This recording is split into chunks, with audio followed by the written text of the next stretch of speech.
हरिओम हरे कृष्ण। बेशक जितना भी हम अपने इंद्रियों का उपभोग करते हैं उतना ही वह अपने तेज को खोने लगती हैं। शुरुआती दौर में ब्रह्मचर्य नाश का दुष्प्रभाव दिखाई नहीं देता। 1 महीना 2 महीना या फिर कई बार सालों तक कोई खास दुष्प्रभाव दिखाई नहीं दिए, लेकिन जब वो दुष्प्रभाव आना शुरू हो गए, फिर वो बहुत ज़्यादा मात्रा में आए, उसके पश्चात हम लोग चिंतित होना शुरू हो जाते हैं। हमारे युवा चिंतित होना शुरू हो जाते हैं। फिर सोचते हैं कि वीर्यनाश सर्वनाश है। निश्चय ही वीर्यनाश सर्वनाश है, लेकिन यदि आप केवल यह सोच रहे हैं ना कि ब्रह्मचर्य नाश से केवल वीर्यनाश हुआ है, हाँ, ब्रह्मचर्य नाश से आपकी एकाग्रता का नाश हुआ है, आपके मस्तिष्क की क्षमता जाती रही है, आप कमजोर महसूस करने लगे हैं, आपको भय लगना शुरू हो गया है, आप कायर होते चले गए हैं, आपकी वाणी में प्रभाव नहीं रहा है, आपके चेहरे का तेज जाता रहा है, आपकी मसल्स कमजोर होना शुरू हो गई हैं, कई प्रकार की जो यौन रोग हैं उनसे आप ग्रसित हो रहे हैं। ये तो सीधे सीधे नुकसान हैं, लेकिन इसके अलावा भी कुछ नुकसान हैं जो मानसिक स्तर पर होते हैं। ये जो मानसिक स्तर पर होने वाले नुकसान हैं, ये कहीं ज़्यादा और इंटरनली हमें तोड़कर रख देते हैं। सबसे पहले जब इस तरह के दुष्प्रभावों को आप लोग देखते हैं, उस समय तक आप गंदी आदतों में धंस चुके होते हैं, गलत कार्य कर चुके होते हैं। अब वो आदतें आपको इतना पकड़े हुए हैं कि उसके बगैर आप नहीं रह सकते। अब आप ब्रह्मचर्य का संकल्प लेते हैं, फिर वो संकल्प टूटता है। फिर आप संकल्प लेते हैं कि हम दूसरे प्रकार के मैथुन से भी बच करके रहेंगे, 8 प्रकार के मैथुन से बचेंगे, जैसा हम बार बार जिक्र करते हैं। लेकिन बार बार कहीं ना कहीं संकल्प टूटते रहते हैं। इससे आपके अंदर पराजय का, हार का भाव आने लगता है। आप अपने आप को धिक्कारने लगते हैं। जीवन में तरक्की का एक ही मंत्र है, आई कैन डू इट। मैं कुछ भी कर सकता हूं, मैं सब कुछ कर सकता हूं। जब ये बात आ जाती है तो उस वक्त आप सब कुछ करने के लिए सक्षम हो जाते हैं। आपके सबकॉन्शियस में यह बात बैठ जाती है कि मैं सब कुछ कार्य कर सकता हूं, और वास्तव में उस वक्त आप कर सकते हैं। लेकिन एक हारा हुआ आदमी इस तरह की बातों को नहीं सोच सकता है। उसके अंदर तो पराजय का भाव है। अब वह यह सोचने लगता है कि दूसरे लोग मुझसे बेहतर हैं, मैंने सब कुछ खो दिया है, मैं तो व्यसनी हूं, मैं तो विलासी हूं। उसकी एकाग्रता और ज़्यादा कम होती है, आत्मविश्वास और ज़्यादा कम होता है। जब ये एकाग्रता और आत्मविश्वास कम हो रहा होता है तो मस्तिष्क में डिप्रेशन बनना शुरू होगी। पहले एंजाइटी और फिर डिप्रेशन। जब ये डिप्रेशन बनना शुरू हो जाती है तो हमारे कई प्रकार के हार्मोन्स जो होते हैं, जो हैप्पीनेस वाले हार्मोन्स होते हैं, सीरोटोनिन, मेलाटोनिन वगैरह, वो जो हार्मोन्स होते हैं, डोपामिन वगैरह, ये सारे के सारे स्रावित होना बंद हो जाएंगे। जब ये हार्मोन्स हमारे शरीर से नहीं बहेंगे, उस वक्त हम दुखी रहेंगे, परेशान रहेंगे। और जब हम मन से दुखी होते हैं उस वक्त हमारे पेट में रोग होना शुरू हो जाते हैं, हमारी आंतें खराब होना शुरू हो जाती हैं, हमारे पेट में अन्य रोग होना, डाइजेस्टिव सिस्टम खराब होना शुरू हो जाता है। तो इससे फिर हमारे पूरे शरीर का तंत्र बिगड़ने लगता है। यानी बाहरी तौर पर जो नुकसान हो रहे थे उससे भी ज़्यादा आंतरिक स्थिति हमारी खराब हो रही होती है। यदि एक ब्रह्मचारी ब्रह्मचर्य का पालन कर रहा है लेकिन अपराध बोध से अभी भरा हुआ है, तो उसको 1%, आधा प्रतिशत भी लाभ नहीं होगा। 8 प्रकार के मैथुन से बच रहा है लेकिन अभी हारा हुआ है, उसको आधा प्रतिशत भी, ध्यान रखना, आधा प्रतिशत भी लाभ नहीं होगा, बिल्कुल लाभ नहीं हो सकता।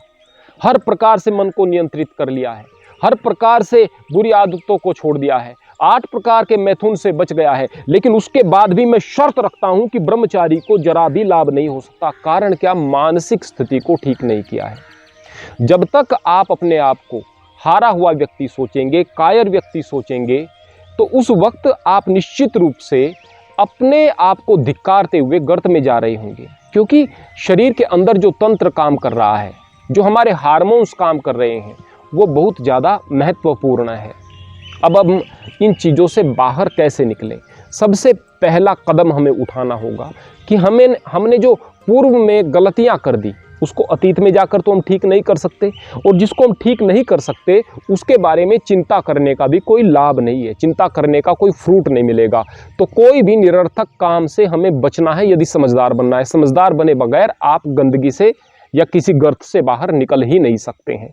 तो सबसे पहला कदम उठाना है कि उन लोगों से बचना है जो कि आपको डरा रहे हैं, उन लोगों से बचना है जो आपके अंदर हीन भावना भर रहे हैं। आपको लगेगा कि ब्रह्मचर्य की शिक्षा दे रहे हैं, आपको लगेगा कि हमें ब्रह्मचर्य की तरफ बढ़ा रहे हैं, लेकिन आपके अंदर अगर हीन भावना रही तो उस ब्रह्मचर्य का कोई लाभ नहीं होगा। तो जब तक मस्तिष्क में यह बात नहीं बैठेगी कि जो बीत गई सो बात गई, उसको मैं अतीत में जाकर ठीक नहीं कर सकता हूं, तब तक आप अपने अच्छे भविष्य की नींव रख ही नहीं सकते हैं। तो आपको अपने जीवन की शुरुआत आज से माननी है। एक बात मुझे बताओ, जब आप पैदा हुए क्या थे? बस एक मांस का लोथड़ा थे। खड़ा होना आता था नहीं, चलना आता था नहीं, बोलना आता था नहीं, लैट्रिन पेशाब उस चीज का नहीं पता था। आप अपने जीवन की शुरुआत आज से मानो ना। आज आप चल भी सकते हैं, फिर भी सकते हैं, बोल भी सकते हैं, उठ भी सकते हैं, बैठ भी सकते हैं, संकल्प भी ले सकते हैं।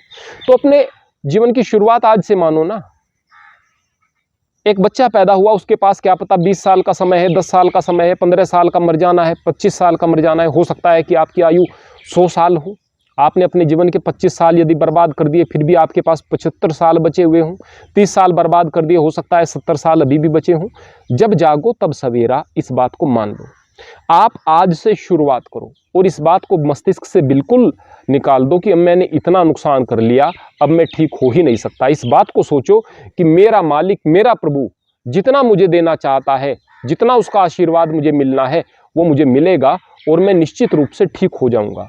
जब आप अपने मन में इस विश्वास को लेकर आगे बढ़ोगे, समय लगेगा लेकिन आप ठीक होते चले जाओगे। कुल मिलाकर मेरा कहने का मतलब यह है कि जब तक आप अपनी आत्मग्लानि से बाहर नहीं निकलोगे तो आत्मविश्वास नहीं आएगा।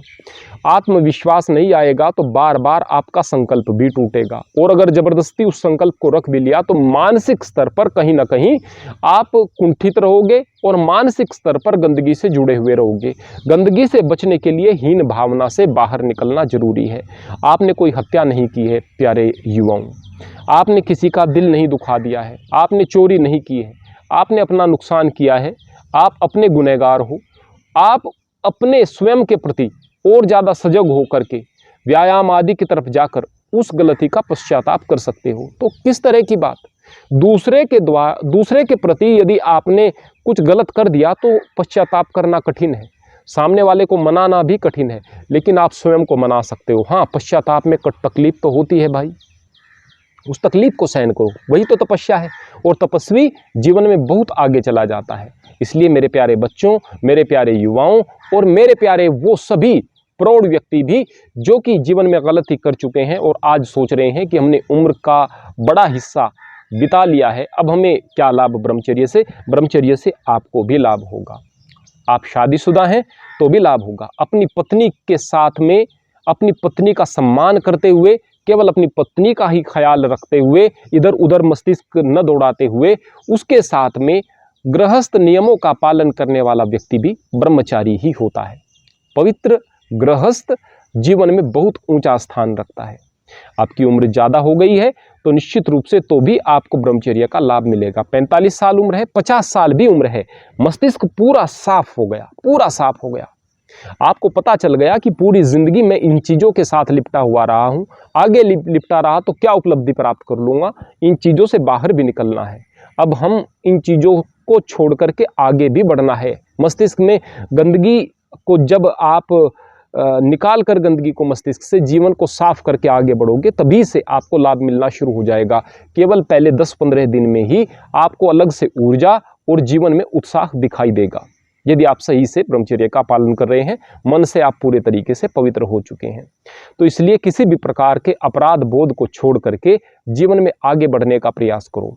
दुनिया में कोई ऐसा नुकसान नहीं जिसको आप ठीक नहीं कर सकते। दुनिया में कोई ऐसा रोग नहीं जिसको आप अपने आत्मबल और प्रयास से ठीक नहीं कर सकते। दुनिया में कोई ऐसी हानि नहीं है जिसको कि ठीक नहीं किया जा सकता है। लेकिन एक हारा हुआ व्यक्ति हारे हुए मन से कभी भी उसको ठीक करने का प्रयास कर ही नहीं सकता। इसलिए आप विजेता हो, अपने आप को पहचानो और हर प्रकार की हीन भावना से बाहर निकलो। हरि ओम, हरे कृष्ण।